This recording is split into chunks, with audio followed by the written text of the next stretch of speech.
대통령께서 대국민 담화를 하면서 대통령실의 참모들도 예견하지 못했던 겁니다. 아무래도 이번 주에 주요 정치 현안으로는 윤석열 대통령의 대국민 담화 그리고 무제한 기자회견을 이야기할 수밖에 없습니다. 여러분들 혹시 윤 대통령의 대국민 담화 어떻게 보셨나요? 가감없이 의견 댓글로 달아주시면 제가 소개해 드릴 거고요. 우선은 이 대통령의 대국민 담화와 기자회견의 숨은 의미들을 제가 하나씩 짚어보려고 합니다. 그냥 단순히 어제가 11월 7일이죠. 11월 7일에 윤석열 대통령이 대국민 담화를 했다. 기자회견을 했다. 여기서 끝나는 것이 아니라 왜 11월 7일이냐. 이 시기에 담긴 의미도 우리가 조금 주목을 해봐야 될 것 같습니다. 원래는 용산 대통령실에서 대통령의 대국민 담화나 기자회견을 11월 중순과 하순에 있는 APEC과 G20가 끝나고 나서 11월 말이나 12월 초 즈음으로 계획을 잡고 있었다고 합니다. 그런데 아시는 것처럼 야당에서, 민주당에서 이재명 대표의 1심 선고, 100% 보나마나 유죄 선고가 나겠죠. 1심 선고를 앞두고 물타기를 하기 위해서 명태균 씨나 김영선 전 의원 운전기사로부터 불법적으로 익수한 녹취록을 막 틀었고, 이게 전국을 흔들고, 여당 내부에서도 대통령과 정부를 방어해주기보다는 당 대표부터 나서서 일부 의원들이 대통령을 야당처럼 공격하는 그런 사태들이 벌어졌습니다. 그렇기 때문에 대통령실의 참모들이나 추경호 원내대표나 저도 사실은 공개적으로 지난주 금요일 라디오 방송에서 좀 대통령이 준비하고 있는 일정들을 앞당기면 좋겠다라고 건의를 했는데 대통령 측근들이 참 많은 조언을 했습니다. 계획하고 있는 대국민 기자회견, 국민 담화 조금 빨리 하면 어떠냐. 외교 일정도 중요하지만 APEC 가시기 전에, 순방 떠나기 전에 국내 정치에 대해서 대통령이 직접 나서서 의혹에 대해서 해명하고 또 국민들께 낮은 자세, 진솔한 소통을 하는 게 중요하다라는 건의를 많이 드렸는데 여러분 윤석열 대통령은요. 야당이 불통 프레임을 만들고 경로한다 프레임을 만들고 하잖아요. 하지만 제가 검찰총장 사태 직후부터 쭉 가까이서 모셨던 경험을 미루어 돌아보면 그 누구보다 소통에 열려있는 분이에요. 그렇기 때문에 원래 계획보다 다소 이르게 어떻게 보면 준비가 미흡할 수도 있고 상당한 정치적 위험 부담을 안을 수도 있지만 좀 일찍 기자회견을 하자는 참모와 측근들의 제언을 통 크게 받아들여서 바로 어제 11월 7일 윤석열 대통령의 기자회견과 대국민 담화가 성사되었던 겁니다. 그래서 이 11월 7일이라는 날짜와 시기도 저는 그냥 넘기지 않고 이렇게 당긴 것부터가 윤석열 대통령의 소통 의지를 보여주는 것이다. 그리고 합리적인 의견 제시라면 본인의 생각과 달라도 충분히 참모들이나 측근들의 의견을 건의를 과감하게 채택하는 면모가 여전히 있다라는 걸 제가 여러분께 좀 강조해서 설명을 드리고 싶습니다. 그럼 이제 하나씩 어제 기자회견과 대국민 담화를 짚어보도록 하겠습니다. 우선 제가 대통령님과 가까운 사람이라고 해서 소위 언론에서 친윤이라고 분류하는 정치인이라고 해서 저는 지금의 상황을 별거 아니다, 위기 아니다 이렇게 평가하고 싶지는 않습니다.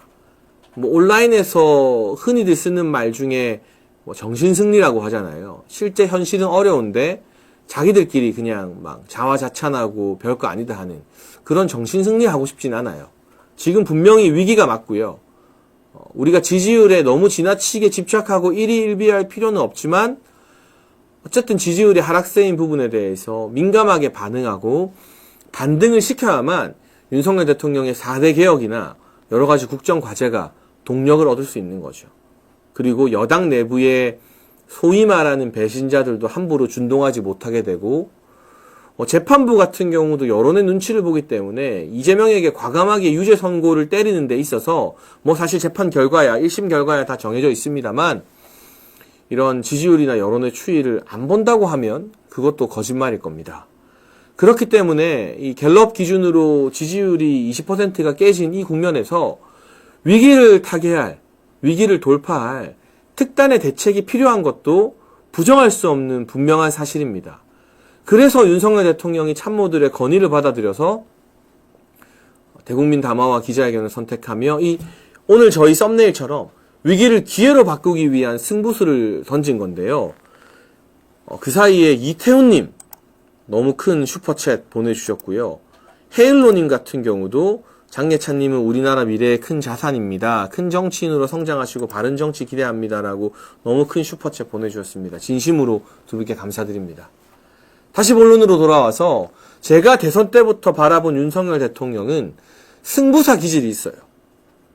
이게 승부사 기질이 뭐냐? 일단은 촐랑거리지 않아요.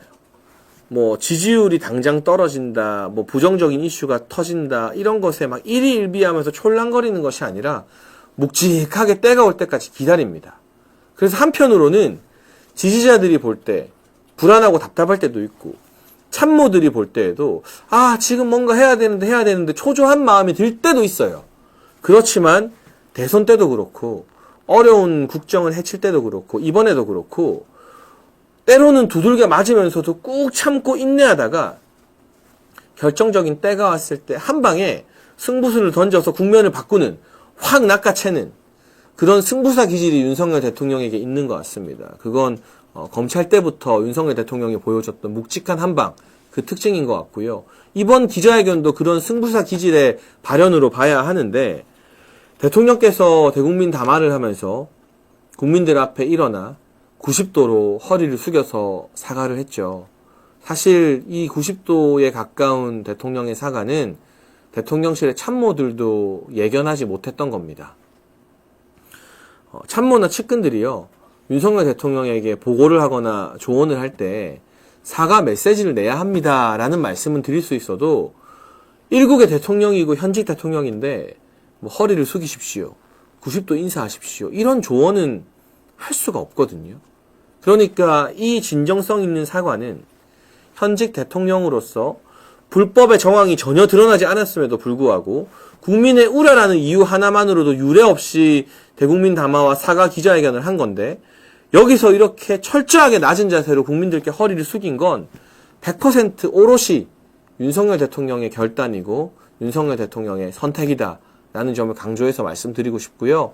이건 그만큼 우리 윤석열 대통령이 국민들 앞에 낮은 자세로 대통령실도, 대통령도 변화하겠다, 그러나 우리를 믿고 저를 믿고 한 번 더 지켜봐 달라, 우리가 진짜 해결해야 될 국정 과제가 있다, 그리고 수출이나 외교 안보 분야에서 분명하게 성과내는 부분들이 있다, 국민 여러분 다시 신뢰해 주십시오라고 절박하게 호소하는 그런 대통령의 진정성이 담긴 장면이라고 평가를 해야 될 것 같습니다.